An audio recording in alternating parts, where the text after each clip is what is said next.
Hello students, now we are going to complete remaining of the chapter 1. सो यहाँ से हमारा जो इम्पोर्टेंस ऑफ डेट्स है यहाँ तक हमारा मतलब बचा था। ओके, उसके पहले का जो पार्ट्स है वो कंप्लीट हो गया। इसमें हमने प्री हिस्ट्री टू हिस्ट्री वाला जो उसको पढ़े थे। ठीक है, मतलब हिस्ट्री के बारे में हम लोगों ने उसके बारे में जो इंट्रोडक्शन उसका था उसको समझे थे। ठीक है, अभी हम पढ़ेंगे इम्पोर्टेंस ऑफ डेट्स। डेट्स के बारे में जो हमारा हिस्ट्री है उसमें कैसे कैसे मतलब डेट्स को हम शो करते हैं उसको हम पढ़ेंगे। ठीक है, तो स्टार्ट करते हैं।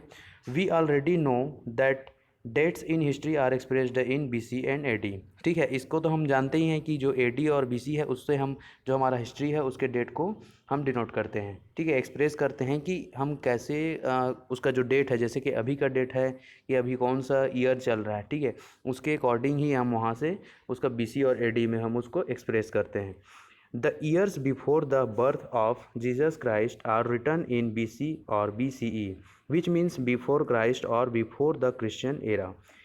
मतलब जो जीसस क्राइस्ट है, ठीक है, जो जीसस क्राइस्ट है उनके जो बर्थ है उसके पहले के टाइम को हम क्या बोलते हैं? BC, before Christ. उसको BCE बोला जाता है, यानी कि बिफोर द क्रिश्चियन एरा, यानी कि बिफोर क्राइस्ट जो हमारा जीसस क्राइस्ट है उनके पहले का टाइम, या फिर जो जीसस क्राइस्ट है उनके बाद से ही स्टार्ट हुआ है जो क्रिश्चियन एरा है। ठीक है, तो इसलिए उसको before the Christian era. Okay, the dates of this period are counted backwards. For example, in this period 10 BC comes before 9 BC। ओके, हम इसको कैसे काउंट करते हैं? जैसे हमारा अभी का टाइम चल रहा है, पहले हमारा आ जाएगा 2018, 19, 20, इस तरीके से हम इसको काउंट करते हैं। ठीक है, इसमें हमारा जो BC है, ठीक है, जो बिफोर क्राइस्ट है, इसमें हमारा जो ईयर है वो बैकवर्ड में काउंट होता है। जैसे फर्स्ट हमारा आ जाएगा 10 BC, then 9 BC, then 8 BC। ठीक है, इस तरीके से काउंट होता है। ओके, आगे बढ़ते हैं। The years after Jesus Christ birth are termed as AD और CE, which means Anno Domini, in the year of the Lord or Christian era. These years are counted forwards. For example, 9 AD comes before 10 AD। Okay, जो हमारा जो AD है, ठीक है, जो कि Jesus Christ के बर्थ के बाद का समय है, जिसको हम बोलते हैं AD या फिर CE मतलब जो हमारा क्रिश्चियन एरा, या फिर एनो डोमिनी मतलब जो हमारा क्रिश्चियन एरा स्टार्ट हो गया था उसके बाद के टाइम को हम AD बोलते हैं या फिर CE। ठीक है, मतलब अभी का जो हमारा टाइम चल रहा है उसको हम CE बोलेंगे। ओके, यानी कि AD सन, जिसको हम ईस्वी सन इस तरीके से बोलते हैं। Any event that happened in 200 BC means that it happened 200 years before the birth of Jesus Christ, and any event that happened in 200 AD means that it happened 200 years after the birth of Jesus Christ। मतलब जो 200 BC में हुआ है वो Jesus Christ के 200 साल यानी कि 200 ईयर्स पहले हुआ था जीसस क्राइस्ट के बर्थ से। और 200 AD है, यानी कि जो कोई भी इवेंट हुआ है वो जो हमारा जीसस क्राइस्ट है उनके 200 ईयर्स, उनके बर्थ के 200 ईयर्स बाद हुआ है। ठीक है, AD मतलब बाद में और BC मतलब पहले। The historical event are arranged by the historian in a chronological order. ठीक है, इस जो हमारा हिस्ट्री है उसको एक क्रोनोलॉजिकल ऑर्डर में अरेंज किया गया है। This order is known as time line. ठीक है, इसको हम टाइम लाइन के नाम से जानते हैं। To make it more clear it can be written as a time line is a description of historical events in a chronological order. ठीक है, जो कि हमारा जो हम हिस्ट्री को जानना है, ठीक है, तो हिस्ट्री को अगर हम आगे पीछे पढ़ेंगे तो हमको इसको समझने में थोड़ा सा प्रॉब्लम हो सकता है। लेकिन अगर इसको क्रोनोलॉजिकल ऑर्डर में इसको जमा दिया गया है, एक सीरियल बाय उसको समझाया गया है कि इस इवेंट के बाद ये वाला इवेंट हुआ है, तो इससे हमें जो हमारा हिस्ट्री है समझने में उसको हमको ईजीली होगा। ओके, आगे बढ़ते हैं। Geography and history.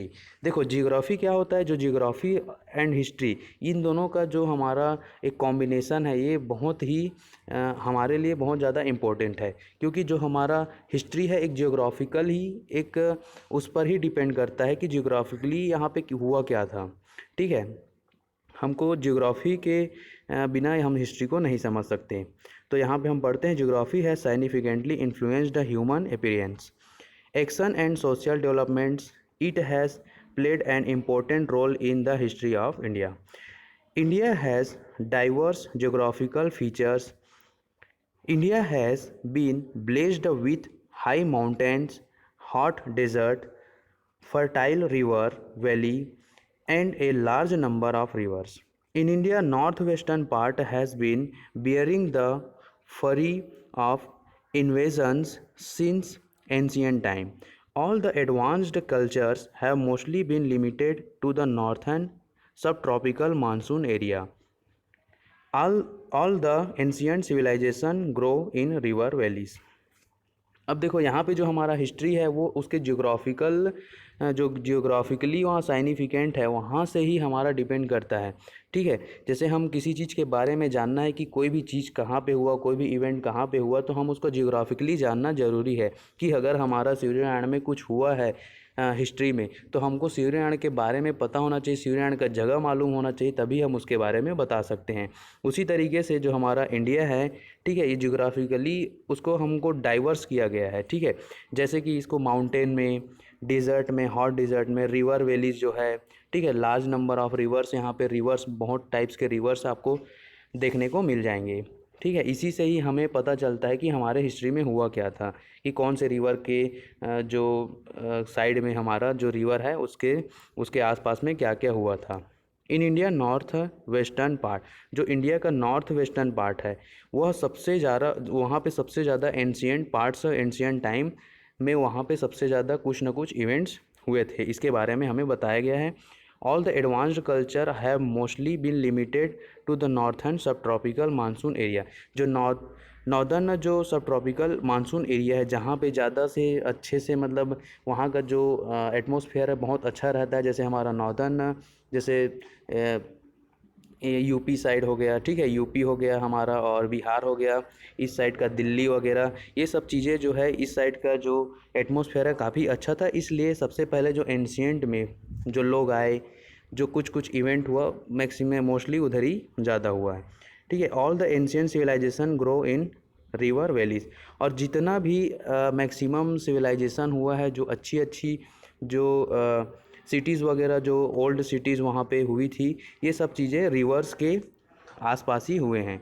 Okay, reverse valley में ही हुआ है, जो रिवर वैली जिसको बोलते हैं। ठीक है, आगे बढ़ते हैं। Influence of geographical factors in India.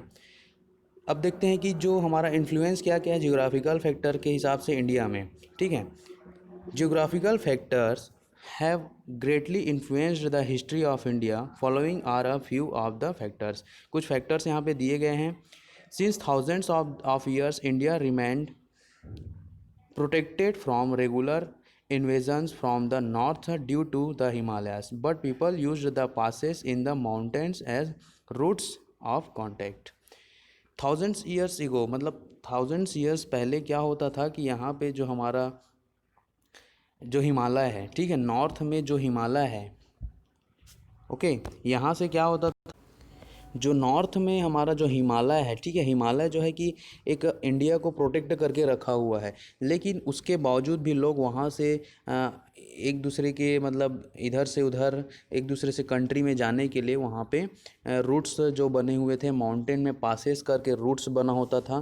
ठीक है, पास बना होता था, साइड से घूम घूम कर, मतलब जो माउंटेन है उसके साइड से घूम घूम के जाते हैं। जैसे अभी हम लोग कोई हिल में या फिर कोई माउंटेन्स एरिया में मंदिर वगैरह जाते हैं या फिर कहीं घूमने जाते हैं, तो वहाँ पे पासेस वगैरह साइड से जो काट कर बनाया जाता है रूट्स वगैरह, उसी तरीके से पहले यहाँ से आना जाना होता था। The passes in the Himalayas influenced the merchants, traders, travellers, scholars and others to come to India. ठीक है, इन्हीं सब पासेस का यूज़ करके, जो हिमालय का जो पासेस है, बहुत सारा जो हिमालय हमारा काफ़ी बड़ा है, जो कि पूरा नॉर्थ में फैला हुआ है। ठीक है, तो यहाँ से जो मैक्सिमम यहाँ पे जो होता था मर्चेंट्स वगैरह, ट्रेडर्स वगैरह, ट्रैवलर्स, ठीक है, कोई आने जाने वाला जो हमारे इंडिया में आए थे, ठीक है, जिसमें से मर्चेंट्स हैं, ट्रेडर्स वगैरह हैं, ठीक है, जो व्यापार करने के लिए आते थे यहाँ पे, स्कॉलर्स है and others to come to India, और बहुत सारे लोग यहाँ पे आते थे। This peoples brought new ideas, customs and habits that have made our culture richer. ठीक है, जो कि ये लोग अपने अपने साथ कुछ ऐसी ऐसी चीज़ें लाते थे जिससे उससे हमें बेनिफिट मिलता था, हमको नए सीखने को मिलता था। हमारे देश के जो इंडिया में जो लोग रहते थे उनको कुछ कुछ नई चीज़ें सीखने को मिलती थी। ठीक है, जैसे कस्टम्स हो गया, ओके, आइडियाज़ हो गए कि किसको क्या चीज़ को कैसे करना चाहिए। ठीक है, कुछ चीज़ें जो मैन्युफैक्चर हो रहा है उसको कैसे बनाना चाहिए, इस तरीके का जो आइडियाज़ वगैरह वो लेकर आते थे जो हमारे जो फॉरेनर्स थे। Big empires were established on the fertile plains of the rivers Indus and Ganges. जो बिग एम्पायर्स वगैरह एस्टेब्लिश्ड हुए थे, जो बिग एम्पायर्स जो वहाँ पे यहाँ पे इंडिया में जो बने हुए थे, जो बड़े बड़े एम्पायर्स, मगध वगैरह, इस तरीके का जो एम्पायर्स वगैरह थे, ये सब चीज़ें, ये सब जितना भी एम्पायर्स है, इंडस और गंगा। ठीक है, जो इंडस नदी है, जो इंडस रिवर है, जो कि अभी पाकिस्तान में आती है। ठीक है, जो आपका नॉर्थ वेस्ट में है, हमारे इंडिया का नॉर्थ वेस्ट में है। इंडस एंड गंगा नदी आप जानते ही हैं कहाँ पे है, इंडिया में ही है। तो इन सभी नदियों के ही, इन सभी रिवर्स के ही किनारे में ही हमारा जो बड़े बड़े जो बिग एम्पायर्स थे, ठीक है, जो फर्टाइल प्लेन है जो रिवर का, वहीं पे ही ये लोग अपना जो सिटी है, ठीक है, उसको डेवलप किए हुए थे। This is because the reverse provided sufficient water for all the needs of the people. ठीक है, ये सब चीज़ें क्यों करते थे, क्योंकि ये जो रिवर है उसके किनारे में ही, उसके फर्टाइल में ही क्यों ये लोग रहना पसंद करते थे, क्योंकि जीने के लिए हमें मोस्टली पानी की ही ज़्यादा ज़रूरत होती है। इसीलिए उनको पानी के जो वाटर है उसकी ज़्यादा सुविधा थी। ठीक है, क्योंकि उनको सफिशिएंट वाटर वहाँ से मिलता था। ओके, इसीलिए, और वाटर से हमें जो क्रॉप्स वगैरह है, ठीक है, फसल है, खेती करना है, ठीक है, कुछ कुछ चीज़ें जो हैं, इन सब चीज़ों को बहुत ज़्यादा बेनिफिट होता था। पानी के बिना यहाँ पे कुछ नहीं हो सकता था। The land near the reverse was very fertile. और क्या होता था कि जो रिवर के जो नज़दीक में जो लैंड रहता था, ठीक है, वो बहुत ज़्यादा फर्टाइल, उपजाऊ, जहाँ पे अच्छे से फसल वगैरह होता था। इसीलिए ये लोग नदी के किनारे, रिवर्स के साइड में रहना पसंद करते थे। Hence people could grow crops easily. The river also served as a means of transport. ठीक है, ये मैंने आपको बता दिया। The southern peninsular India remained under the influence of Dravidian culture. This happened despite the fact that the Aryans influenced extended widely over the northern India.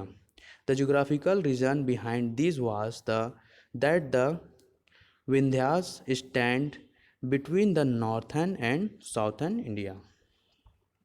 अब क्या बोल रहा है कि जो हमारा जो साउथर्न पेनिनसुलर इंडिया है, जिसको हम क्या बोलते हैं, साउथर्न इंडिया को हम द्रविड़ के नाम से जानते हैं। ठीक है, जिसको हम द्रविडियंस बोलते हैं। ओके, जो जहाँ पे द्रविडियंस कल्चर, जो हमारा आज भी साउथ इंडिया में हम देखेंगे तो वहाँ का कल्चर अलग होता है नॉर्थ इंडिया के मुकाबले में।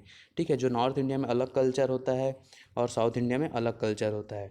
साउथ इंडिया में द्रविडियंस, जिनको बोलते हैं द्रविडियंस, ठीक है, द्रविडियंस कल्चर।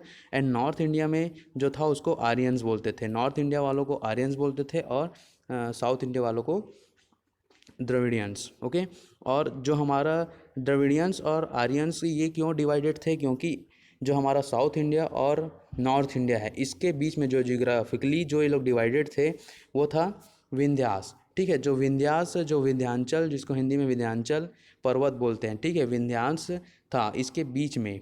इसलिए ये लोग, क्योंकि पहले पहले के टाइम में उस तरीके का कोई भी साधन, कोई भी किसी भी तरीके का रिसोर्स नहीं था, जिसकी वजह से लोग अपना जो आने जाने का जो साधन है, जो रिसोर्स है, उसको डेवलप कर सकते थे। ठीक है, तो इसीलिए वो लोग अपने साइड में रहते थे और अपने साइड में रहते थे।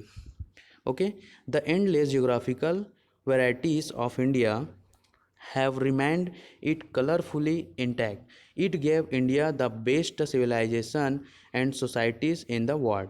ठीक है, जो हमारे जो इंडिया का जो सिविलाइजेशन है और सोसाइटी है वो पूरे वर्ल्ड में कहीं भी नहीं मिलता है। ठीक है, यहाँ पे मैनी टाइप्स के कल्चर हैं, बहुत तरीके का लोग रहते हैं, बहुत तरीके से जो रिलीजन्स वाले लोग रहते हैं। ठीक है, आपको पता ही है। कलरफुली इंटैक्ट मतलब यहाँ पे जो अलग अलग तरीके का जो हमारा जियोग्राफिकल लैंड है, जैसे कि डेजर्ट अलग कलर में दिखता है, कहीं ग्रीनरी है, ठीक है, हरा भरा दिखता है, कहीं पे ऐसी खाली मैदान है। तो सभी तरीके से नदी है यहाँ पे, मैक्सिमम बहुत टाइप्स की नदियाँ हैं, जिसके वजह से यहाँ का जियोग्राफिकल जो सीन है, ठीक है, जियोग्राफिकल जो सीन है वो आज अलग ही लगता है। ठीक है, पूरे वर्ल्ड में। ओके, तो इस वाले जो पार्ट में हम यहीं तक कंप्लीट करते हैं। आगे का जो पार्ट है हम नेक्स्ट वीडियो में कंप्लीट करेंगे। ओके, तब तक के लिए आप इसको अच्छे से समझिए।